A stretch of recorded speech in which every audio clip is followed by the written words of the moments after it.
সালাম নেন, ধানের শীষে ভোট দেন, ইকবাল ভাইয়ের সালাম নেন। এবার তারুণ্যের প্রথম ভোট ধানের শীষের পক্ষে হোক।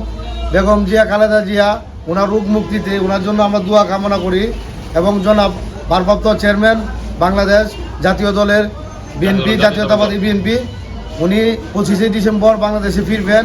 ওনার খুশি সংবাদে আমরা আলহামদুলিল্লাহ। আর আমরা যেখানে সবাই ভোট চাইতেছি সবার কাছে, সর্বদলীয় লোকের কাছে, এবং ইকবাল ভাই নমিনেশন পাওয়ার আগ পর্যন্ত আমরা যেভাবে দিনে রাতে কেটে রাজপথে থেকে আন্দোলন সংগ্রাম করে নমিনেশনটা মনোনয়নটা ওনাকে পাওয়ানো হয়েছে, সেভাবে আমরা ভোটের দিন আগ পর্যন্ত এভাবে মাঠে কাজ করব। জনাব শেখ মুজিবুর রহমান ইকবাল ভাইয়ের পক্ষে আমরা কাজ করছি। পিরোজপুর ইউনিয়ন শ্রমিক দলকে নিয়ে আমরা এগিয়ে যাব। প্রত্যেক জায়গার মধ্যে ভোট চাবো। ইকবাল ভাই যাতে আগামীতে নির্বাচিত হয় সেই প্রতিজ্ঞায় আমরা মাঠে নেমেছি। ইকবাল ভাই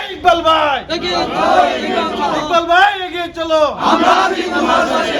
শেখ মুজিবুর ইকবাল ভাই বিগত 25 বছর যাবৎ এই বিএনপিকে আলগা রাখার জন্য মাঠে ঘাটে পরিশ্রমের দেশ গ্রামে সব কেউ নেমেছেন।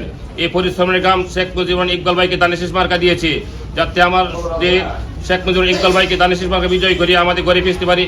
নমিনেশন পেয়েছে, আমরা ধানের শীষের জন্য যতটুকু করার জন্য মাঠে ঘাটে এবং যে কোনো জায়গায় আমরা ইকবাল ভাইয়ের জন্য ধানের শীষ মার্কা নিয়ে জাতিকে জয় হইতে পারি।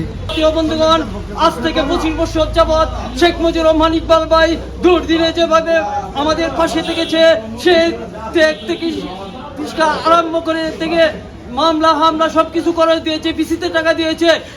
এই মামলা হামলার যে প্রতিফল, সে প্রতিফল পেয়েছে শেখ মুজিবুর রহমান ইকবাল। বাজিতপুর উপজেলা শ্রমিক দল এবং কৃষক দল যে আন্দোলন সংগ্রাম দেখেছে, ডাক বাংলার মাঠে হাজার হাজার লোককে শ্রমিক দল যে ভূমিকা পালন করেছে, ভূমিকা সত্যি বলার নয়।